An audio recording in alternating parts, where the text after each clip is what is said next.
I'm Nastasia. I'm the host for tonight. I am Chief Science Officer at the Games for Emotional and Mental Health Lab.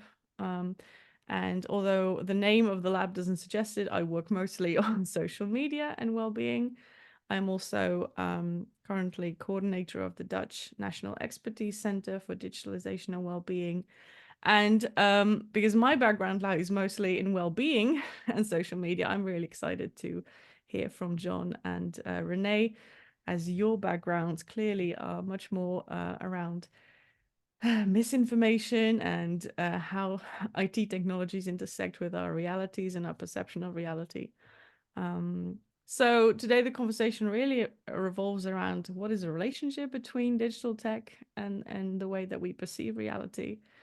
And we will talk about the differences between unreality and denying reality.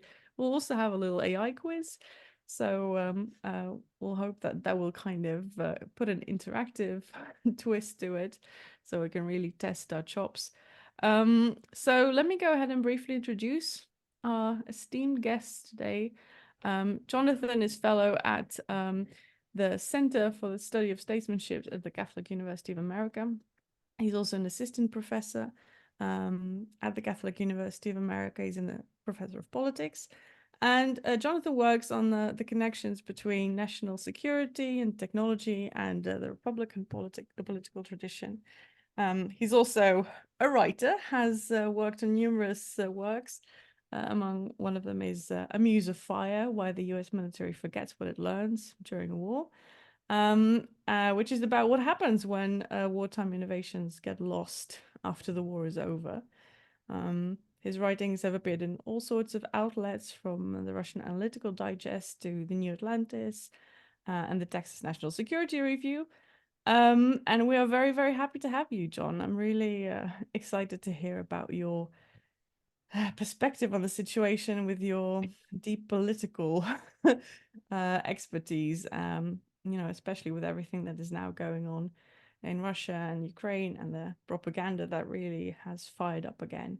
Our second guest, Renée DiResta, technical research manager at the Stanford Internet Observatory, where she works at the intersection of teaching, research, and policy engagement. She studies abuse of internet information technologies. And Renée has investigated the spread of misinformation, of narratives around vaccines, which is especially obviously poignant during the COVID-19 pandemic that we just all came out of. Renée has also led investigations into Russian efforts to manipulate the United States society and elections. And Renée is also a writer, has been featured in all sorts of outlets like the New York Times and CNN, and actually has a book coming out very soon, this June, titled Invisible Rulers, The People Who Turn Lies into Reality. So very much looking forward to that. I believe, Renée, you will also be having another salon coming out around that release. So very warm welcome to both of you, as well as everybody else who joined us here online. And perhaps, John and Renée, perhaps Renée, you want to start? Could you tell us a bit more about your own background and work, especially as it pertains to the shifting concept that reality now seems to be? Very much looking forward to hearing a bit more about your own work. I think you're muted, Renée. I think. Okay, there we go. Sorry about that. So I'm at Stanford Internet Observatory.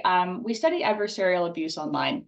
So what that means is we don't work on the idea of like there is a fact that is wrong. It's more what are the mechanics by which something happens, how do incentivized actors make something happen.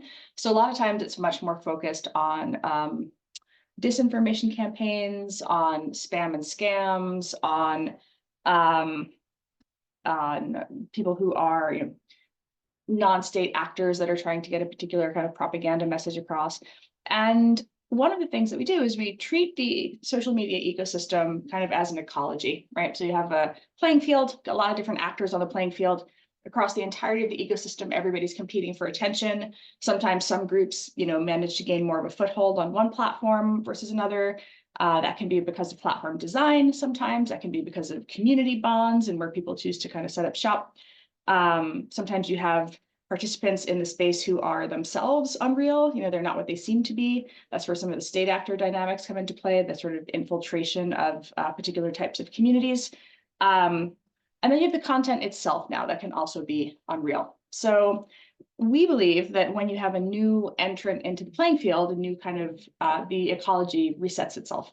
So when generative AI, for example, came in, all of these different actors that had competed for a very, very, very long time for attention, and again, competed alongside completely legitimate people, activists, people who are just out there trying to get their message across, then you have this sort of this group of people who are often very early adopters of a new technology who say, how can we use this to our advantage? How can we use this moment to sort of sway the public to our side, or to sort of shift the playing field, make our side's messages get out there a little bit more? And that's what we see with generative AI as well. Oftentimes, the first people that you see doing that kind of stuff are spammers and scammers, actually. I think everybody thinks it's going to be people who are ideologically motivated. Often it's people who are financially motivated. And so again, we study the ecology, the way that new shocks to the system change how people behave, and generative AI and the ability to kind of create worlds out of nothing is part of that. Yeah, amazing. And indeed such a now with all of the conflicts that are happening around, it's such a huge problem, because it's really hard to tell what's true and what isn't, and it's clear that we're seeing some of the issues that come from that. Thanks, Renee. Yeah. What about you, John? Well, I think the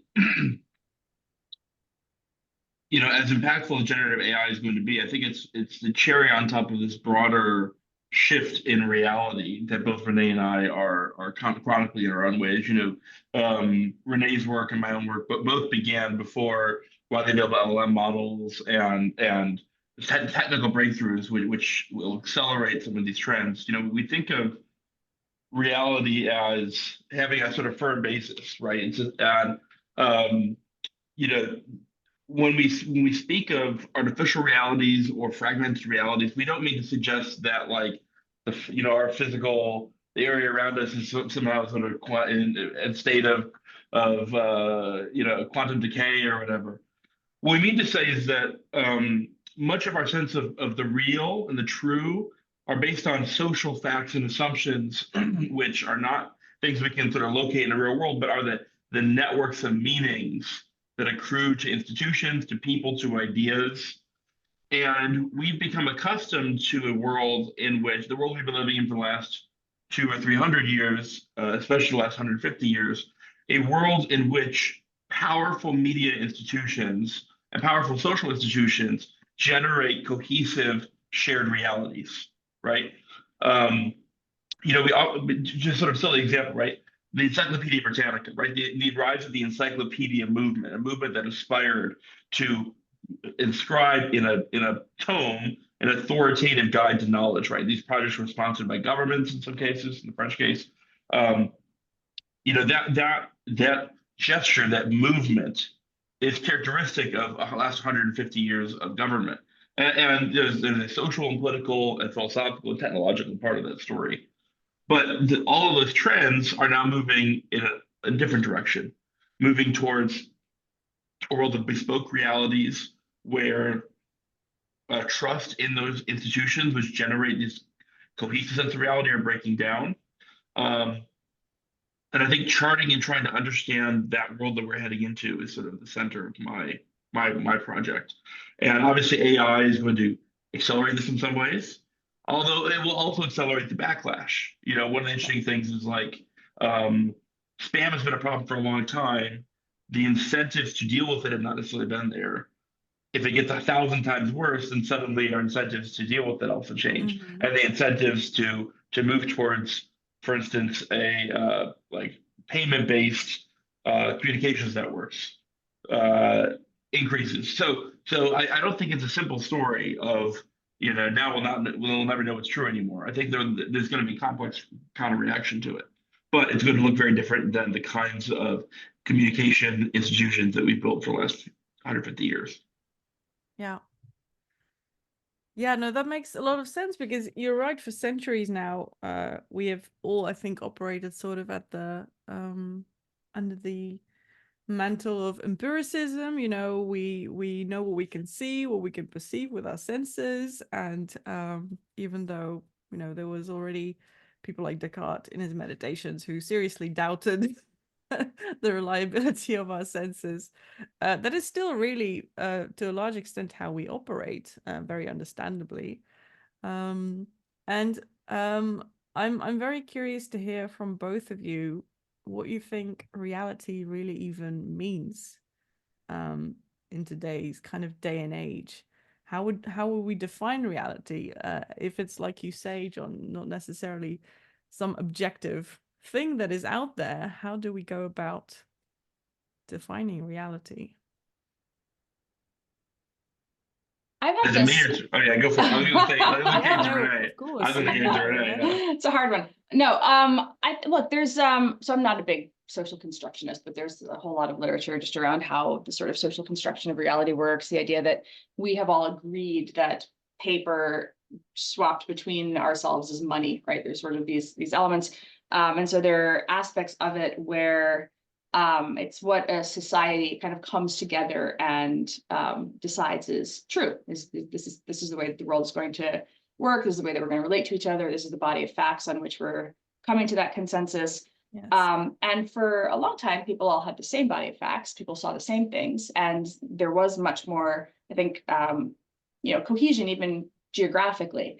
When that sort of splinters, when we spend a lot of time in virtual spaces, I think that question of what do you see? How do you decide that something is a fact? How do you decide that a thing is, what someone says it is, or that a photograph represents something that someone says it does? That breaks down a little bit online, particularly because people are so often having their biases reinforced. They're seeing certain things that are pushed to them because they're actually inherently likely to believe it, to want to believe it. Yeah. But then the other thing that I've always argued, again, my background's in computer science, not in sort of social theories, is that there's a thing called like tornado reality, right? Where it doesn't matter if you believe in the tornado or not. The tornado is going to destroy your house. You can choose not to evacuate, but like the force of nature is going to come through. And so all the social constructionism in the world does not actually negate this sort of the confrontation with objective reality in those moments. And I think one of the books I kind of enjoyed on this in the context of COVID was Benjamin Bratton's book that he called The Revenge of the Real, right? Which actually argued that all of a sudden there's a pathogen. It doesn't give a shit if you believe in it or not. Like, here it is. And his book is almost sort of a manifesto of sorts. It's very, very short. But what he argues in it is that this actually should have been the thing that brought everybody together, right? There's a thing that can kill you. And that's not what happened at all. And so it's a really interesting, really interesting way to engage with, I think, my concept of like tornado reality, which is literally just like, what do you call it? I don't know, physics reality. I really like tornado reality. It's great. Yeah. John, do you want to add to that? Well, yeah, I think the question is always, what does it mean, right? So it's true that, and humans are, one of our superpowers is narrativization, generating meanings, generating patterns, even seeing patterns that aren't really there, right? And one of the challenges of the internet is, so for our evolutionary history up until, say, 1999, to pick a year, a chance, information was scarce. We live in information scarce environments. And so we have deeply evolved both physical and neurological and cultural norms towards taking scarce information and generating patterns, predictive patterns that we can use to kind of navigate uncertain environments, right? Yeah. Once you switch to not only an information super abundant, but a system where informational choices become path dependent as engagement and your propensity to engage in certain kinds of information brings more of that kind of information to you, right? That narrativization power is also empowered to tell, ever more bespoke stories about what's going on. So, the problem is not so much that Group A will believe in the tornado and Group B won't believe in the tornado. It's that Group A will believe it's extreme weather event caused by climate change, and Group B will believe that it's a U.S. government secret military weapon, weather modification weapon that's created the tornado, right? Yeah. Interestingly enough, right, there's the incentive towards the most likely explanation, which is also the most boring explanation, doesn't really, the only people who, it's interesting, some of the most objective or least susceptible to these systems, like media outlets today are like the Financial Times and like business oriented ones. Because the only people who have a real incentive to just get the truth right are people who can make money off of it. I had this. Otherwise, No, sorry, go ahead. no, I was just saying otherwise, um the most appealing version of tornado reality will always be more sensational than the truth. What do you It's think, fun. Renee? It's fun. No, it's funny you mentioned finance. I was talking to somebody on Threads yesterday. There was a story that broke about it was Aaron Rodgers, right, the baseball player, and he went on like some it was related to HIV denialism, to AIDS denialism. Apparently, he's gone down that rabbit hole too. And somebody was talking about the again, he used that phrase that so many people use. I do my own research, right? And I do my own research. I read. And I've just come to this conclusion.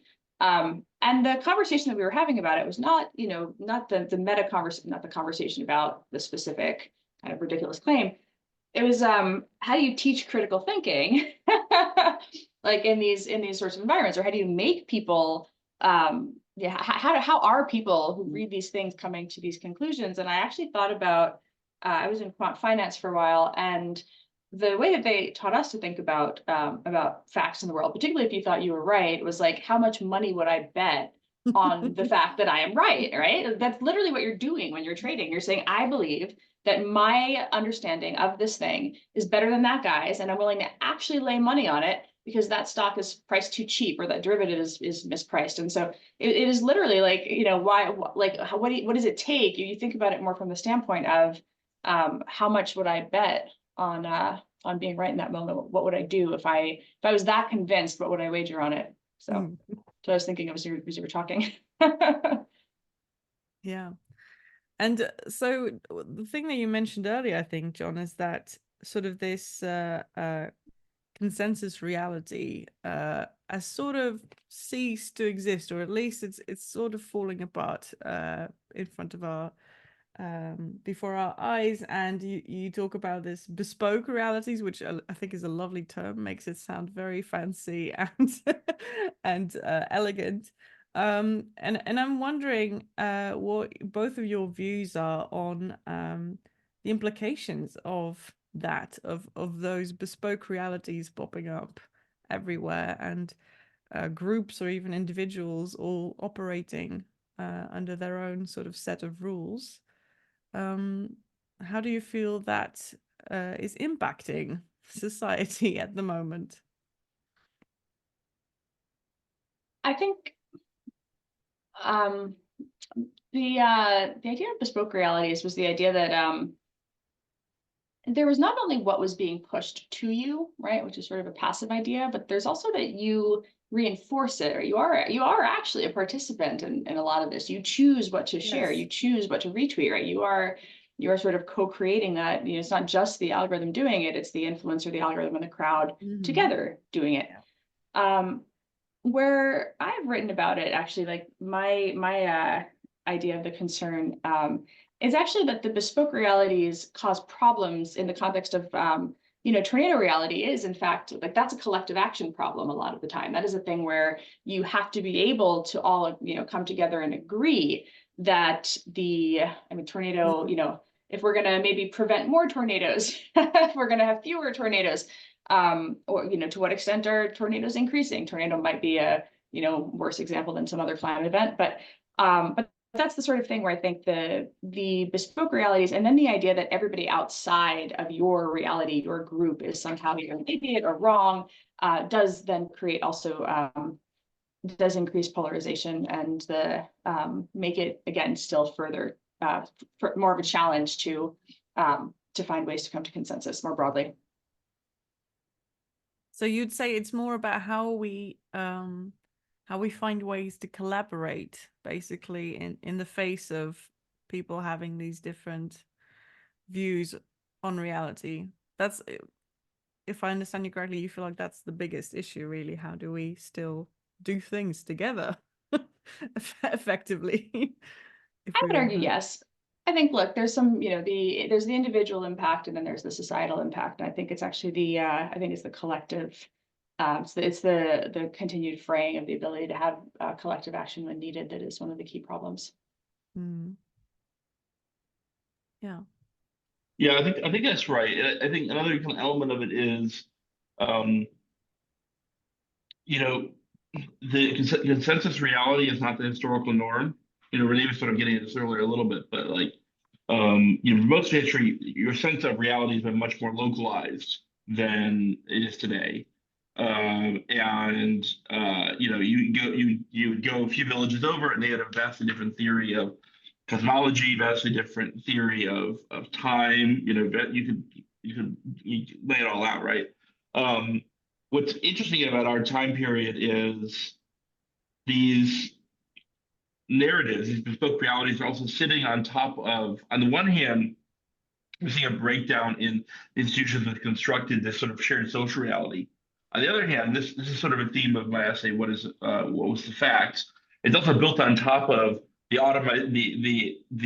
automation of fact generation, which we pretty much take for granted, right? So, for example, like map making historically has been a highly social activity, right? It was a skilled practice. It required, no one person was going to circumnavigate the world, right? So it required a certain amount of trust, and cartographers would compare different maps and arrive at their kind of best guess. So it's a very social enterprise. Today we have, we have low Earth orbit, high resolution satellites. We have GPS. We have map making, something that computers do.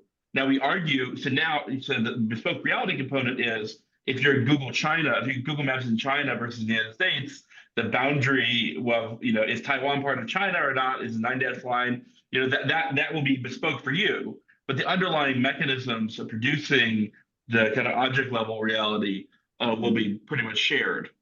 So I'm what this will require within a society. I think one challenge, I suppose, to every society is, can you either fix your institutions, which I'm doubtful of, or can you generate new institutions that either generate a new sense of shared reality, or maybe just as importantly, as Renee was suggesting, allow people who otherwise don't necessarily share reality to come together and cooperate on particular issues. And I think we're still close to it. I mean, this is I know Renee talks about this in her book, but the printing press took centuries to work out all of its kind of implications, right? I think we're very close. We're at the beginning of this process, not the end.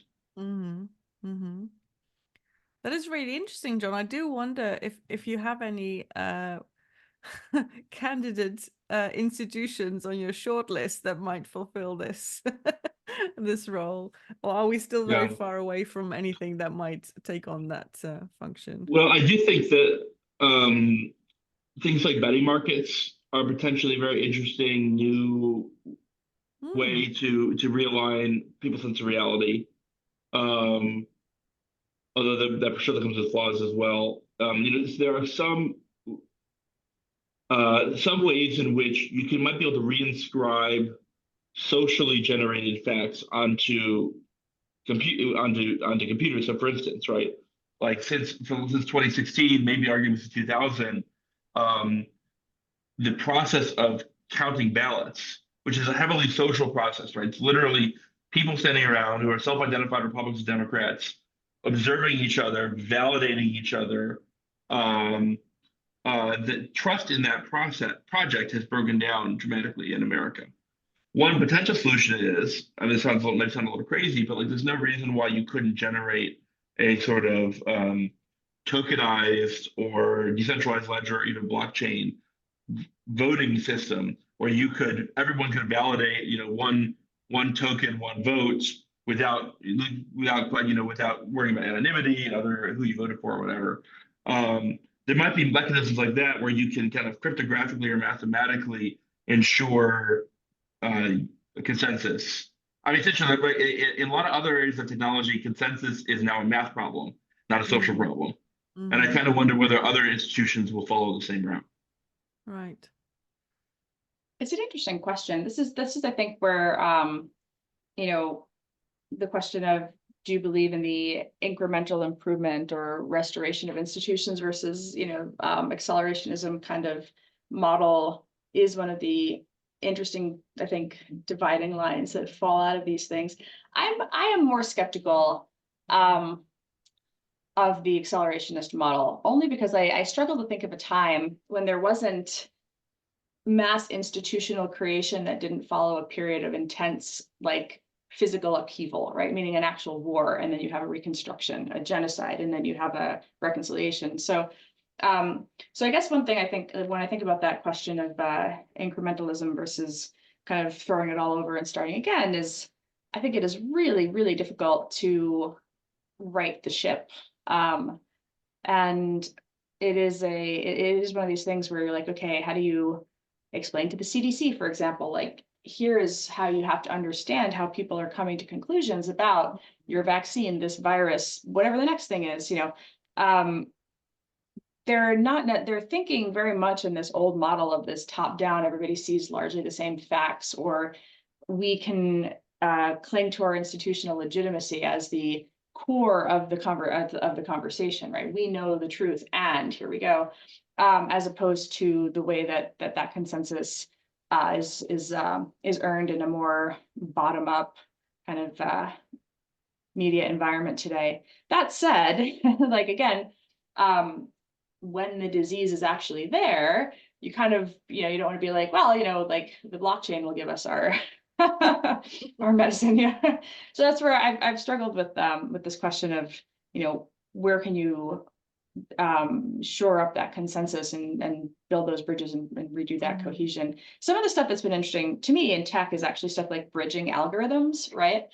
If we're all spending all of our time in virtual space, then why should we be reliant on one particular means of curation or one particular means of information being pushed at us? Why not rethink what can design do to actually make this better? So stuff like bridging algorithms or middleware. Middleware, for those who don't know, is the idea that on a social network, you have far more granular control over what you see. So you could set your moderation rules, and there would be some middleware provider that essentially builds, a way to interface with a platform. So in the Fediverse, on Mastodon or Blue Sky, you can subscribe to a particular feed and see content from that kind of feed. You can also subscribe to a particular degree of moderation, as opposed to something that's more closely controlled up at the top. So I think these design provides some interesting ways, particularly in a virtualized society, to have that kind of, perhaps see some improvements while also recognizing that, you need the institutions for the physical world, like you really do. Yeah, and it's true that it seems to be a matter of really a qualitative shift, right? That's happening rather than just, some parameters are changing. It really seems like we're dealing with a different sort of, the system has reordered itself, basically. It's now shaped differently, it operates differently. And I'm really curious to hear if you guys have a sense of how do we know now how people form their sense of reality? Is there any, because you mentioned, Renee, that it doesn't seem to come as much from, top down. We show them this information and we assume that that's, what they sort of internalize and that they process.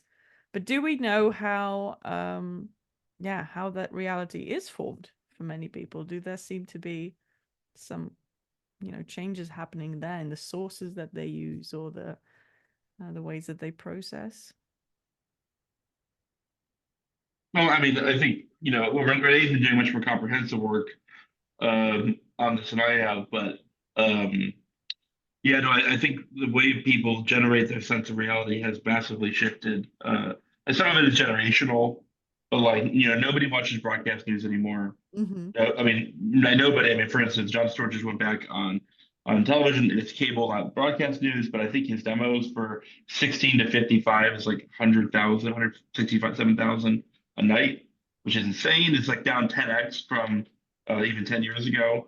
Obviously nobody reads a newspaper, and nobody reads a real newspaper, a physical one. We'll talk about subscriptions in a second. Nobody is this the kind of middle institutions of reality generation are totally depleted. And instead, what you have is subscribing to, you get your information from your feeds, social media feeds. And again, you subscribe to Reuters, but you're more likely to see Reuters, an AP story or whatever, contextualized and framed for you with a quote tweet, with a screenshot from a much more popular and viral influencer who you follow. Which again, even yes, it's a tornado. AP News story is a big tornado. What also matters is the framing of that. And then you'll subscribe to stuff, but people don't subscribe to things to get the news anymore unless you're in a business where the data itself is valuable. You subscribe to get news analysis, and that's the primary product of newspapers today. That's they've increased those desks by over double in many cases. We're cutting back other kinds of reporting. And so, if I subscribe to the New York Times, the Washington Post, or NPR, watch NPR, buy the tote bag or whatever, what I'm getting is not so much a kind of straight line reporting on here's the most important things in the world today. It is a set of narratives that help me interpret the news, right? So it's a news story, but contextualized with the kind of spin that the audience is desirable for the audience. It's stories that further particular narratives. And that's where most people get their sort of sense of reality today. And there are some interesting ways to probe this. I don't know if anyone has done a longitudinal study on this. I think it'd be hard for reasons we can talk about, but you can poll Republicans and self-identified liberals and conservatives on their assessment. It's always interesting to see this. You could do what percentage of how many immigrants were in the United States last year, and you could poll people on what they think the number is, as well as what they think other people think the number is. And then you can, of course, compare this to the actual sort of statistics. And what you find is that you find huge levels of bias. And that's true for people on the left and the right. But the things it's true on are often quite different. My suspicion would be that in years past, those numbers would be closer together regardless of ideological affinity. Doesn't necessarily mean to be closer to the truth. And I think we shouldn't have too rosy a picture of the consensus media of yesteryear. But I think you can't, it would be a useful research agenda to try to kind of generate some kind of quantitative data around this fragmentation of reality. I don't know, Renee, if you know of any work in that area. I think more of the work has been where do certain narratives go? Because you actually can map that, and it's kind of cool to see. I remember way before, so early COVID, we started this project. It was early 2020, and we looked at 6, if I'm not mistaken, different countries. We called it the Virality Project. That wound up becoming a whole thing. But it started as originally looking at 6 distinct countries, long prior to the vaccines, when the disease was still emerging. And we were very curious about how it would be messaged. This was when it was just starting to break out of China, right? So we're talking maybe February or so of 2020. And one of the things that we could see was stuff like hydroxychloroquine, right? So all of a sudden, people become very interested in hydroxychloroquine. But where are they becoming interested in it? Not in the United States. It doesn't hit the US until mid-March when Donald Trump talks about it. But prior to that, it's actually moving all over Southeast Asia and parts of Africa, where hydroxychloroquine is a drug that they're very familiar with because they take it for malaria and other things, right? And so you see these sorts of ideas and debates that are kind of taking shape and moving within moving across borders essentially. And then, Trump says, oh, I heard about this thing called hydroxychloroquine, right? And boom, it's in the US. And then the US operates has a very, very, very significant presence on international social media. So once something is said, by Donald Trump, for example, on Twitter, the entire world is going to hear about it. So you can actually kind of see these things move around the globe. And then another example of it during COVID was actually, remember that video Plandemic? It was also early on, maybe May, if I'm not mistaken. And this one was very interesting to us because we had seen this woman this scientist, kind of a disgraced scientist who'd been in this video, had all of a sudden popped up as an influencer on a whole bunch of different podcasts. But what was interesting about them was that she was an influencer all of a sudden on many different types of podcasts. So I had known of her because I've studied anti-vaccine movements, dating back hundreds of years.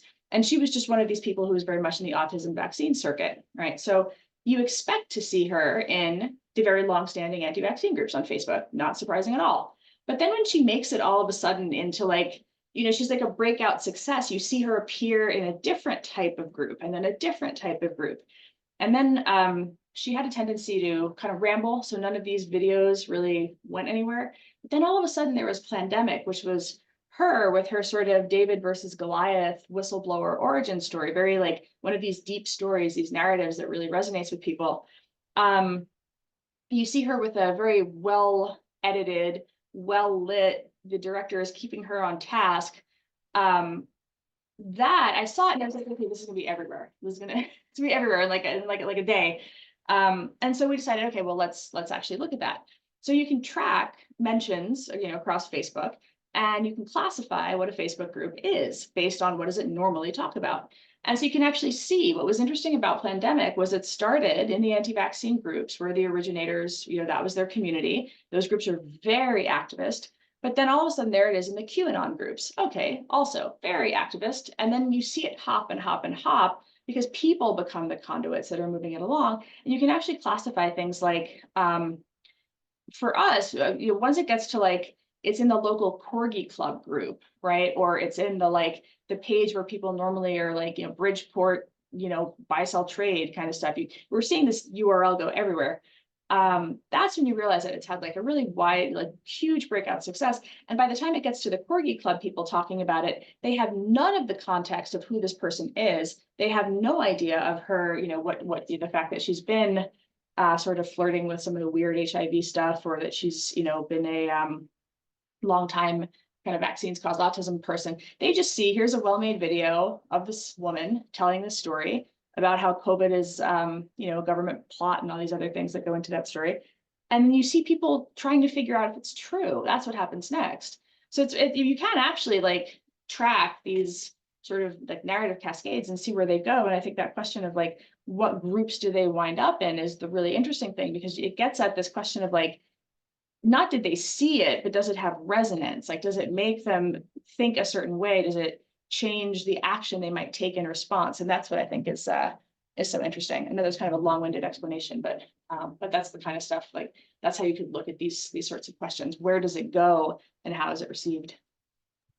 Yeah, that's immensely interesting, especially because to me it seems like that would be so incredibly complex, because there's so many different channels through which information travels. We can only really monitor part of it, even with the Facebook groups, I imagine.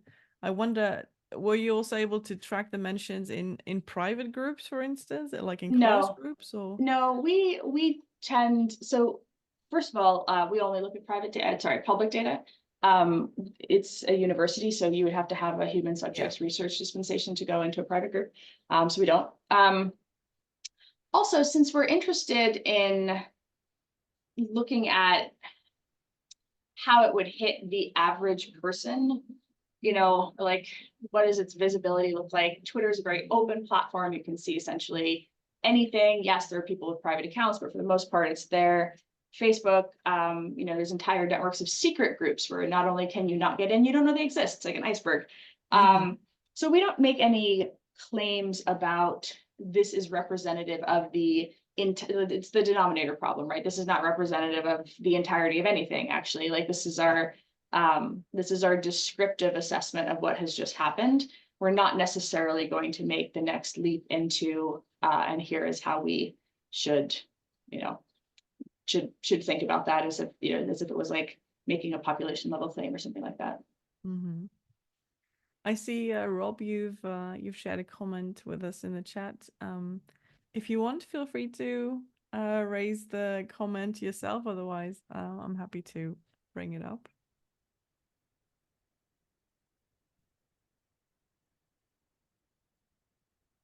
If not, that's absolutely fine. So Rob mentions that the narrative cascade that you mentioned, Renee, really resembles kind of this concept of diffusion, where after a while, this sort of thing forms out of seemingly noise. And I think in this case, especially, multiple different things form out of the same noise through different pathways and in different points in the journey. Which just seems like it's such a hard thing to track, but massively impressive that you guys were able to get at least some piece of the picture right. As you say, it's hard to make any generalizations, but at least it gives us some insight into how those processes occur. I was wondering, from our people in the audience, the people in the hopefully participating audience, if there are any sort of instances where you felt like, you were finding yourself in in this sort of process of forming a bespoke reality, or if you've seen this happening around you, perhaps feel free to share those stories as well. We're very curious to hear if that's happened. Yeah, go ahead, Tiki. Yeah, I could talk a little bit on that. I'm Tiki, by the way. I'm from the New York City metro area. I previously used to work at an AI research lab, so I was surrounded by some of the technology, some of the generative AI stuff. But yeah, I'm very interested in this topic, especially because I feel like to understand the macrocosm, you sometimes go to the microcosm. So just like my newsfeed, like I'm literally, there's a timeline, we even call it a timeline, but I'm like, that's my reality to me across different apps. And sometimes I look at like my cousin's newsfeed and it's like night and day different than mine. And, hers, I have like workout videos and whatever I'm interested in. She has like makeup videos and, other stuff. And I, I sometimes I'm just curious about like it's so you can live in a household with someone but just grow apart from them because you're just consuming way different types of media. So how do we come back together? Do we need like should news feeds have like anchor points sprinkled in so we kind of don't lose touch with each other? Should we have like shared news feeds that we also consume instead of just hyper personalized ones? Yeah. Yeah, any thoughts on that, John and Renee? Yeah, I think the bespoke realities that get the most attention are the like QAnon or like kind of extreme ones, but much of the story of fragmentation, much of the cultural story is much more benign than that. It's exactly as you've said. My wife's Instagram feed is an entirely separate world from my own, and you see this. So one of the implications, right, is that we really have no, at least in America, really no shared culture anymore. Michael Doetry had a very interesting column the other day in National Review where he pointed out that SNL is an interesting canary in the coal mine for this because their humor depends on being able to reach a mass audience. And what you'll find is that other than political humor or very topical humor like the Super Bowl or whatever, all of their cultural references are stuck in the 1990s. And the reason why is that was really the last full decade in which we had a shared kind of mass culture. And one of the weird implications, right, is that like you'll have a lot of influencers who are extremely important and respected and generate huge amounts of revenue in one area, and be literally no one has ever heard of them outside of their vertical.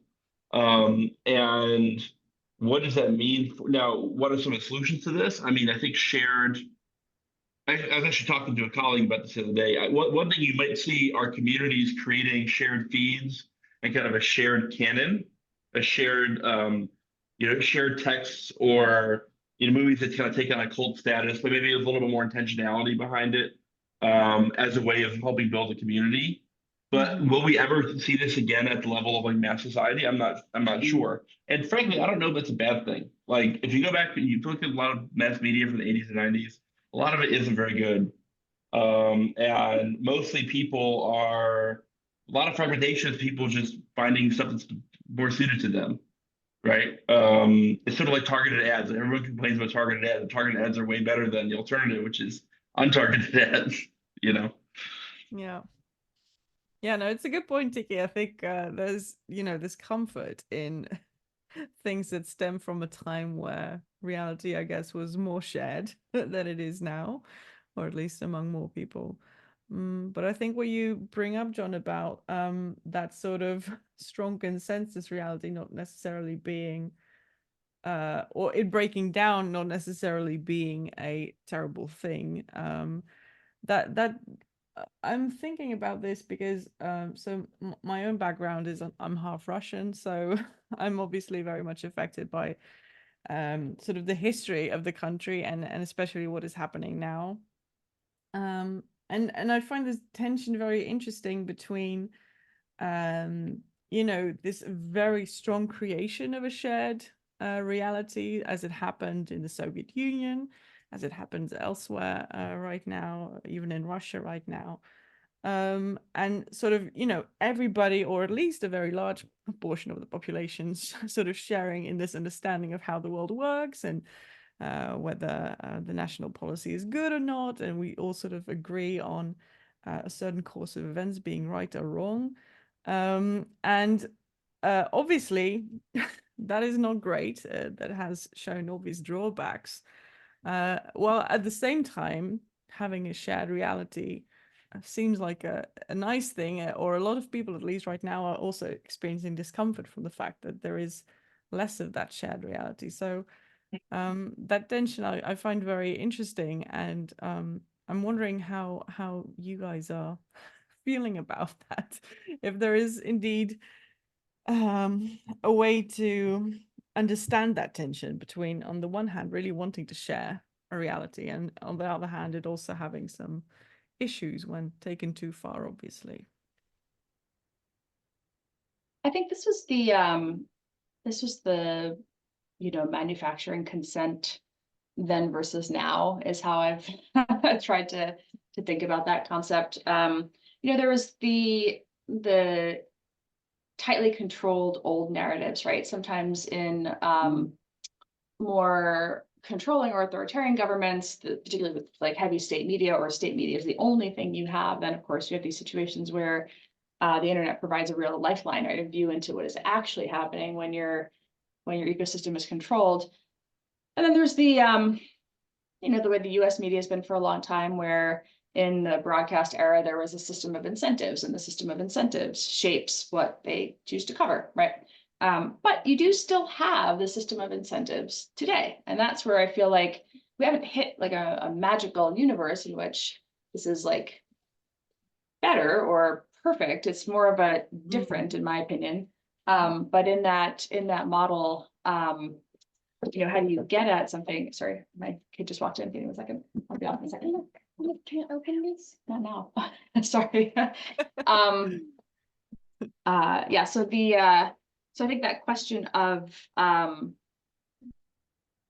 what do you do to make it semi-better? There are things that I think are interesting about the internet, right? There's community notes on Twitter. I think that's kind of a cool way to bring in some element of yes, someone on the internet has said it's true, but like, have you considered, ways to add context, ways to use labels? Again, I think if we're in this particular environment, rather than it just turning into a different type of propaganda machine driven by shitty incentives, you have an option to use design and layer in different ways of engaging with the information, or giving that context to people, helping them feel like they're informed. Yeah, for sure. The context is a thing that is very hard to come by right now on many platforms. It's just not designed to, you know, long reads are not necessarily what draw people in, and the fact that Twitter for such a long time was so restricted in how many characters you could post is a very clear kind of embodiment of how context was not necessarily valued a lot on social media. And I am hoping that that will find its way back. You definitely see people gravitating now, I think, a bit more towards platforms that do allow a little bit more for that nuance and a conversation, as opposed to just broadcasting whatever you think is true, but actually having a dialogue going on. But it's still tricky, I suppose. Tiki, you wanted to ask a question? Go ahead. Yeah, I wanted to ask about what you guys think of the productization of reality. So a little bit like what I mean by that is I think John already kind of, when he says bespoke reality, he's kind of productized it too in that sense by that phrase. But like when I go to the grocery store, you know, I'm overwhelmed by all these different brands. But then I don't know if you guys have ever seen the graphic. They all roll up to like the same 3 or 4 megacorps, like Nestle or PepsiCo. Do we see like a Hegelian synthesis of reality where we can have both like institutional reality and like state-sponsored reality, but then also like it trickles down into all these sub-brands, and there's like a portfolio of realities that institutions can own or something like that? So I'm super interested in this. I'm working on one of the next essays in the series is going to be on what I'm calling identity capitalism, which is sort of the intersection of bespoke reality and capitalism. And what's interesting, right, is already today you have intellectual property, branding, marketing, position, community generating, floating free from the actual logistics and operations of producing products. And I think some really interesting things become plausible. So, for instance, like, you know, which one is it? I can never remember which one. Khloe Kardashian, I think, is like almost a billionaire from her like makeup line, because like the branding and marketing positioning around makeup is totally separate from the logistics actually, you know, producing makeup, right? Similarly, when Bud Light had Dylan Mulvaney or whatever, and there was like a right wing storm about this trans influencer and Bud Light boycott, and Anheuser-Busch stock went down to 20 billion. There was a right-wing conservative social radio personality who launched Ultra Right Beer, which was a kind of like right-wing themed light beer company, marketed like kind of the way Budweiser probably marketed itself 30 years ago, like hot chicks in bikinis and jorts kind of thing. And I think from the side, they were the people behind the like conservative like sexy calendar thing, which was like a big Twitter storm for a day. Anyways, what's interesting though is based on their description of how they're making the beer, it seems plausible, if not likely. And I like, this is my kind of headcanon, that they're actually making it at an Anheuser-Busch owned facility in Chicago. So, you know, if you're Anheuser-Busch, like what's your comparative advantage? Is it really like marketing beer or is it making beer? Right? You can imagine a world in which, you know, there's like 2 companies that are actually making beer, and everything is just white labeled bespoke influencer. In some ways, there are some industries which this is already the case. And I think that this is, you can see some interesting things kind of trending in this direction. In some ways, it's taking the kind of libidinal capitalism of the late 90s of like lifestyle capitalism to its logical conclusion. Yeah. Yeah, that's I think it's so true that it seems like the actual product behind the image that's created, or sort of the context that is given and the story that is told, doesn't seem to matter as much anymore as yeah, compared to the actual story. That we are indeed very, very sensitive towards and really drawn by stories, which makes sense. They kind of shape our understanding of the world. So far we've definitely talked about the different ways in which reality takes shape, and a little bit, we've already talked about the role of technology in this, but I want to delve into that a little bit more because especially AI, Renee, you already mentioned it at the beginning, the generative AI technologies that we now have at our disposal, really at a very mass kind of worldwide level, but especially companies, governments, or everybody has it at the fingertips. They have such a huge impact on our understanding of what's real and our formation of that storytelling for ourselves. More so now that the technology is becoming better and better. It's definitely progressed a lot in the last, let's say, 5 to 10 years even. So I would like to hit off this little part of the evening of the salon with a little quiz that I've assembled for all of you. The quiz consists of 9 questions and 9 items where you get to judge whether an image or a video, one video in this case, and the rest is just static images, are real or AI generated. So what I will do is I will invite you all to go to WooClap. So you can, I think you can join on your computer if you're there. You can also join on your phone.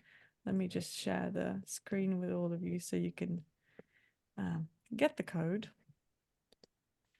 And yeah, I would love for all of us, obviously I won't be participating because I know the answers, that wouldn't be fair. But just to go through these and see how easy or hard it is, and challenge ourselves a little bit to see if we can distinguish real from fake. So feel free to log into wooclap.com with the code. And we'll have a quick little test. We'll see how we go.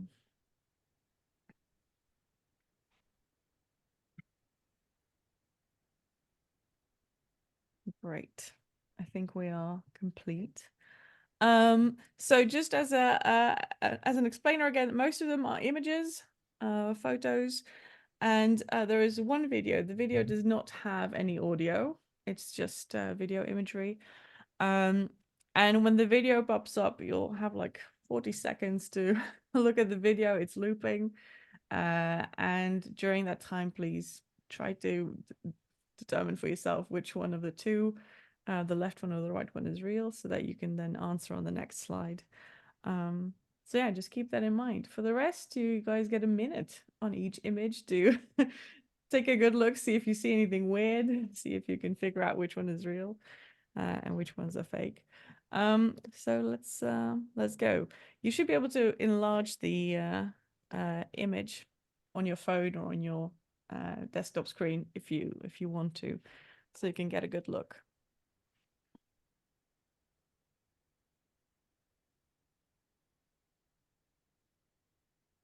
Realize now I should have probably put a little bossa nova waiting tune on the background. Keep you all happy. So the first one, for people who might be reviewing this online, is this image of a kid smiling and most likely the mother next to him. So 10 more seconds to enter your answers. Make sure you put them in on time.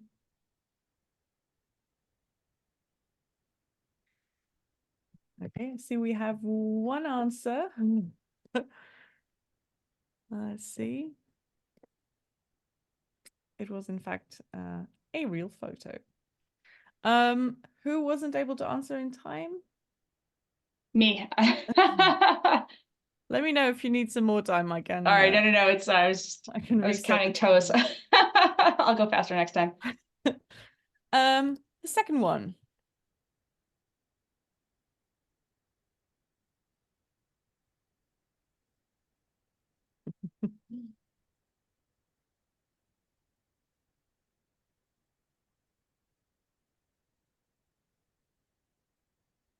Yeah, so we see Trump making quite an interesting face, straight at the camera, it seems.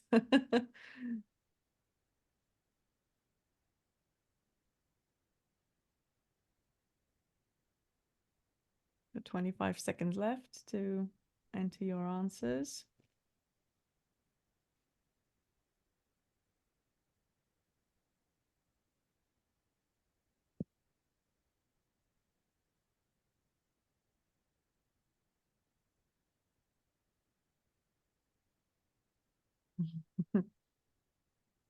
Three, two, one. Here we go.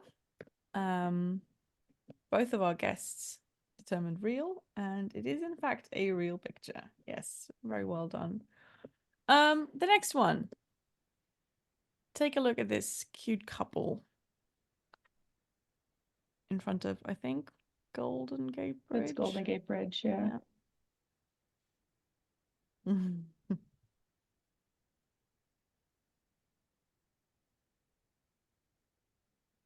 That one's tough. Mm. I keep forgetting to hit the submit button. Whoops. Yes. I think everybody has voted. Everybody has guessed it is AI, and indeed it is AI. I'm very curious what gave it away, because I thought it was a pretty good. There's a little artifact thing around the strap of the guy's backpack. Yes. And then if you look at where the lanyard is, again, some more artifact thing it looks like. Yeah, indeed.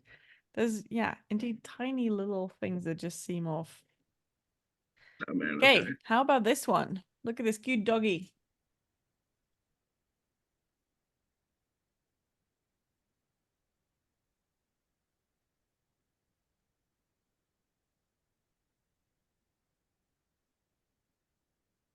He's so cute.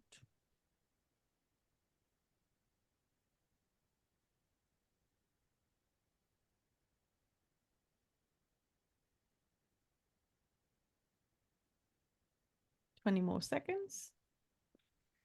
Enter your answer or your guess.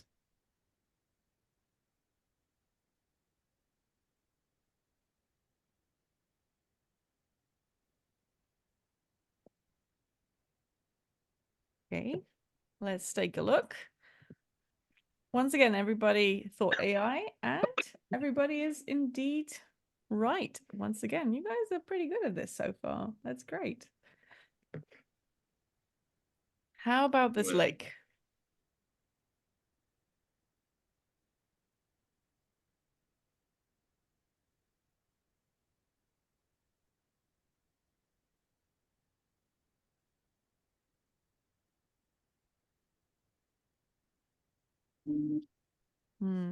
Really makes you want to dip your toes in. Mm-hmm.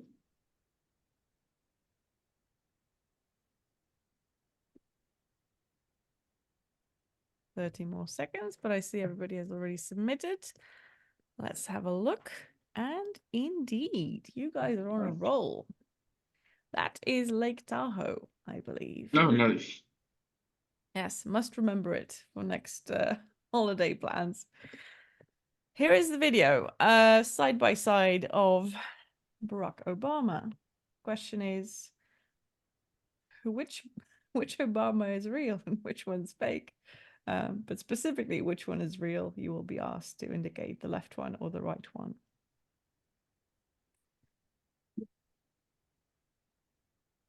Okay, 20 more seconds to have a look.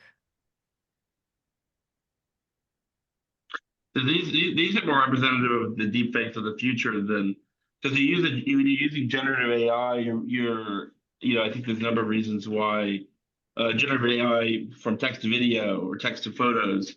I think there's a number of reasons why it's difficult to make a truly impeccable one. Yeah, But in there's so cases many. like this, there's so much data, there's so much HD video of Obama that you can make extremely, if you train a model on it, it's impossible to tell basically. It is very tricky. So let's see who you guys think is the real one?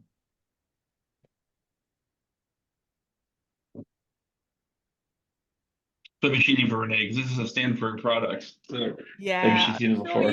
You both are experts, obviously. I think I might have seen this one before, yeah, but you can't tell. Like I was looking, like you can't see artifacting. It's really good. It is really good, yeah. And I think it gets harder when voice is involved. But yeah, with just video, absolutely, it's tricky. 20 more seconds for whoever still needs to enter their answer.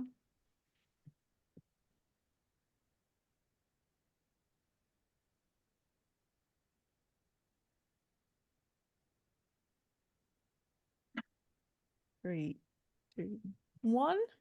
Okay, let's have a look. One voted for the left and 2 people voted for the right. Obama. Indeed, the one on the right was the real one. I guess I was surprised too. To me, it seemed like the lighting on the left one was so great, but maybe it was too good. Too good of a lighting. Okay, on to the before last question. Take a look at this. Delicious toast with avocado.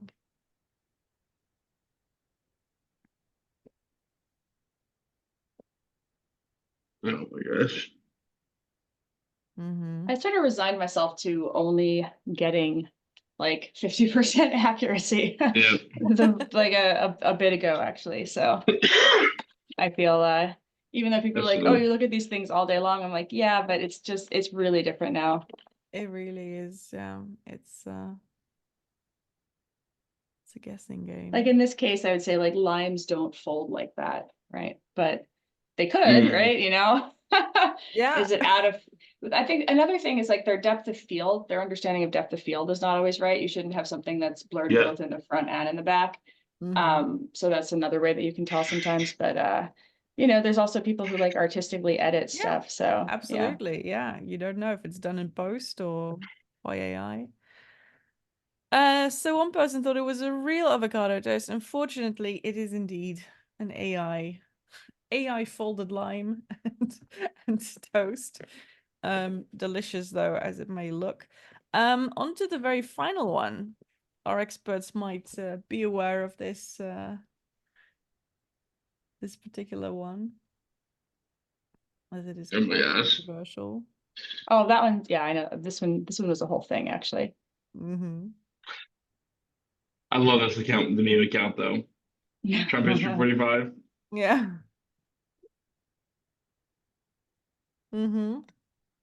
Well, everybody was very fast and indeed very correct. This is, I mean, it even looks too polished, right? This one I feel like is pretty obvious.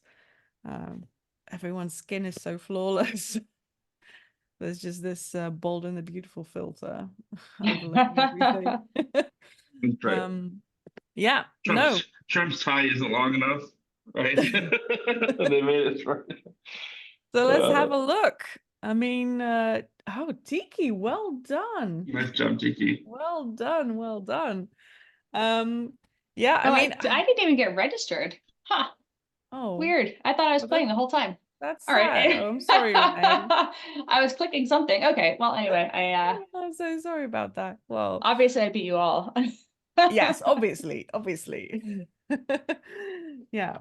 No, so I mean what this shows I think very clearly is that it's really so hard sometimes. And there are instances where we saw with the backpack of the couple in front of the Golden Gate Bridge, but something is just not quite right. Tags are weird and glitchy. But in other cases it's also really quite tricky.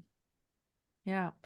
So how to lead us, I guess, into this final part of the salon, how do you feel, what would be kind of the ethical way for us to try and go about navigating the influence of technologies like AI on our understanding of reality? Are there certain pathways we could take or sort of guidelines that we could give to organizations, to citizens, to companies to try and mitigate the risks of all this fake information. Renee, what are your thoughts on watermarking? Do you think it will ever be good enough?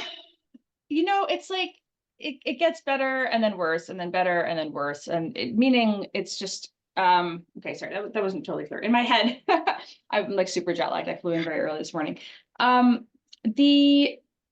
You're going to be able to solve some problems with it, meaning entities that choose to participate in watermarking, like models that are owned by large companies that want to participate, that want to be seen as good citizens, like OpenAI or Midjourney, will do it, and then their stuff will be watermarked, and then Facebook will put the like imagined with AI kind of label on it. But what's interesting is that then you're going to have all the stuff generated in the open source AI community, which does not necessarily want to participate, sometimes which is like actively adversarial, and is trying to, you know, manipulate people. That is that whole playing field I was describing in the beginning. And so one thing that's interesting that we've seen is when you start to label certain things, even if you're labeling them true or false, when things don't get a label, there's like an assumption that it is like implied real in this case. So the watermark is saying like, these things are AI and this one doesn't have a watermark, so it must be true, when in reality, it's also AI. And so you have that problem of the people who are most likely to produce content that is not actually intended to be manipulative, right? These models that are producing things that are already in some ways moderated, if you will, where they won't produce certain types of content around an election, maybe, or they won't produce certain types of violent content, are already also then in turn willing to be good citizens in the watermarking program.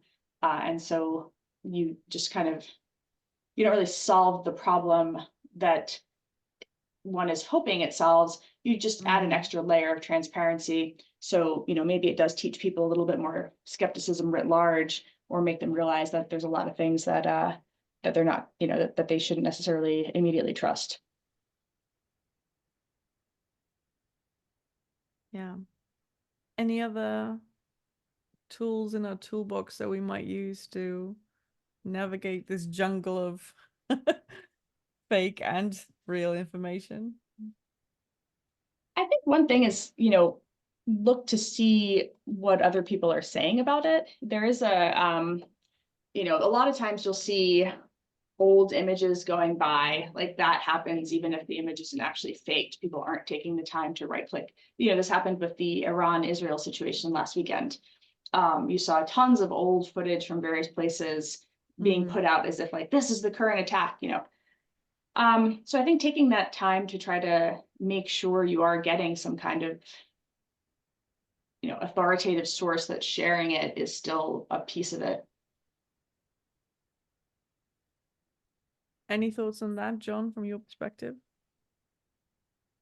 Well, it's something I'm still figuring out. I mean, I think I'm not sure. It does seem like if the goal is to like, can you technically embed characteristics into AI generated products in a way that someone who wants to disembed those characteristics cannot solve for? I don't know. It seems like it's a bit of a kind of Red Queen scenario. I do wonder about whether, you know, I think you might be able to prove that certain things were made by a human. I don't know if you'll be able to prove that other things were not made by an AI. Does that make sense? In other words, like if I wanted to sign something, I think we'll have ways of, I mean, this is what ledgers are useful for, of producing something that you can have confidence was signed by me, not by an AI later, not by, so I think we'll have that. But, you know, if I'm an actor that wants to pass something off as made by a human that was actually made by an AI, I don't know if we'll be able to solve for that. Did you want to add anything, Renee, to that? No, I think it is that question of cat and mouse. You know, we have some work that we've done at Stanford HAI, a different center, and that myself and a fellow at HAI have written on this question of what will watermarking do? There are people then who, as John notes, will actively try to strip out certain things. There's interesting questions related to in painting. So you have a photo that you actually took, right? So the provenance might indicate that it came from your camera, your iPhone or whatever. But then you put it into a product and you told it to replace the horse with a cat or something, in the new photo. Is it AI generated? Not exactly. It's definitely AI edited. Is that the same as Photoshop? There's a lot of, I think, norms questions that have yet to be decided here. What would Facebook do with that? Is that an imagined by AI photo? We just did this big project on like AI spam and scams, and we were looking at all the sort of sensational images, and people really engage with this stuff. It is actually wild. And then the Facebook algorithm pushes you more and more of it. And it's like, this is my grandma. She made a cake for her birthday. She's 100 years old. This picture of this elderly woman with a cake. People are like, congratulations, happy birthday. They're cheering her on. But these are the point of it for the owners of the page is like to generate attention, and then they will drop like the URL they want you to visit in the comments, or they'll start talking to some of the commenters like, oh, tell me about your family. Where do you live? These sorts of questions trying to scam people. So again, when Facebook does start labeling those, and then I like in paint my grandma image, what is it going, where does the label, like where is the labeling regime going to kind of come down on that? I think there's just a lot of complexity around what we think a label signals. There's also a difference between made by a human and true, right? This is another, you can generate an image with your hands, you can make it as a person, as an artist, and it doesn't necessarily mean that it indicates something that exists in the world or something that is true. You can take an image, decontextualize it, say it's a totally different thing, and then it's not true, but it's also real. So there's a lot of complexities around what those labels are going to, when they will be applied, and then what they will be interpreted to mean. Yeah, and how do you feel about the role of, governments or sort of awareness creating organizations in this regulation or this sort of guidance for people? Do you feel like just raising awareness and like you said, Renee, having people perhaps through trial and error get a feel for what's real and what isn't? Is that the extent of what we can do, or do governments maybe have a larger responsibility, do you feel? There's the president's executive order here in the US. I wrote a whole thing with one of my colleagues who used to work at OpenAI about that, just kind of going through how to understand the various what's possible, what's feasible. For me, the area where the regulation is most clearly needed is in like the non-consensual intimate imagery stuff, right? It's the ways that AI is used to generate pictures of women and children. I think that's like an absolute layup. I think that there should be criminal penalties, prosecutions for that. Not everybody agrees, some people think it should just be prosecuted under existing obscenity laws. I think that's not enough.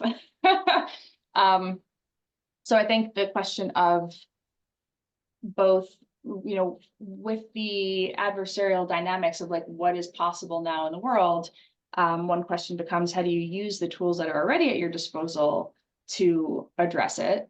And then the other question is, what new regulations are specific to the medium? And I think, we're seeing the Europeans try to do some stuff. I think more of the regulation will come down around model auditability, training data, kind of guidelines and rules, than necessarily government regulating an output, short of the stuff that is, borderline or actually illegal. Yeah.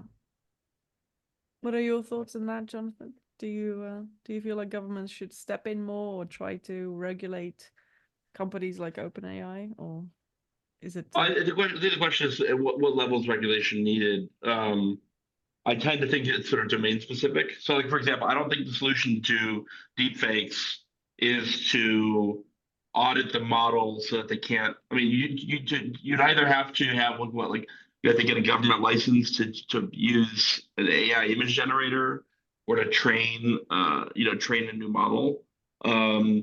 I think what you do instead is you go after platforms that host and share images You go heavily after those who produce and share images.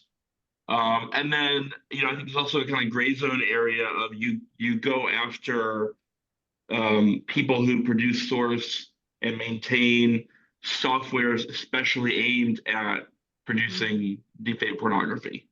So, you can go after, not just Reddit. I feel like probably is, so like, Reddit, for instance, it's I imagine it's illegal to, or it's against terms of service to have like a deepfake or like revenge porn Reddit, but you can do like porn Reddit or whatever, right? If you go harder after the kind of up the supply chain bottlenecks, as it were, of revenge pornography, in addition to, as Renee said, really going after platforms and really going after those who produce and share. I think our track record from the track record from the legal and partnership side for child pornography is quite good.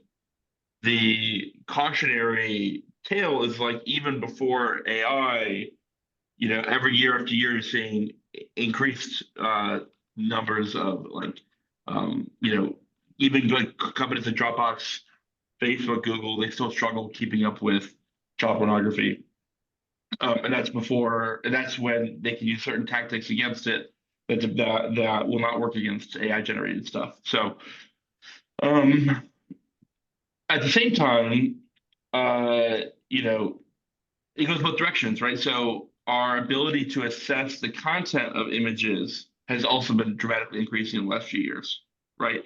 So, you could imagine creating a carve out of Section 230 exemptions for sharing pornography images. So it's like, yes, as a publisher, you're not liable for somebody defaming another person with an image, with a post, but you are responsible for sharing pornographic images on your site, right? And that would lead to sort of a shutdown. So I think there are tools. I think there are tools available. Um, and I think there's no substitute for aggressive law enforcement in this area. Yeah, and I think we're still, and frankly, I think there's a bipartisan consensus on this in Washington. I think other areas will be harder to regulate. Yeah.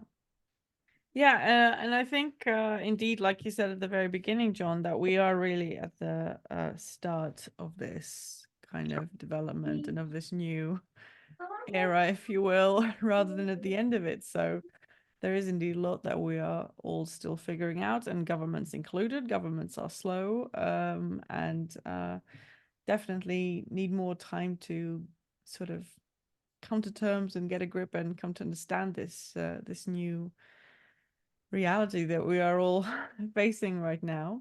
As we come to the close of this salon, I want to give our audience, guests, Tiki and Rob, the chance to ask any last questions if you have them for Renee and John.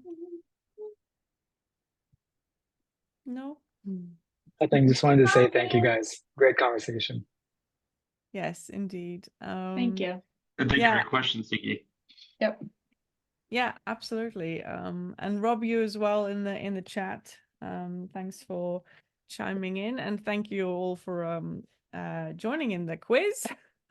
Even though it seems like it's something that you can't really win, although Tiki, you did really well. So I think you did win. yeah, you should definitely I should actually print a certificate maybe if you successfully passed the AI test.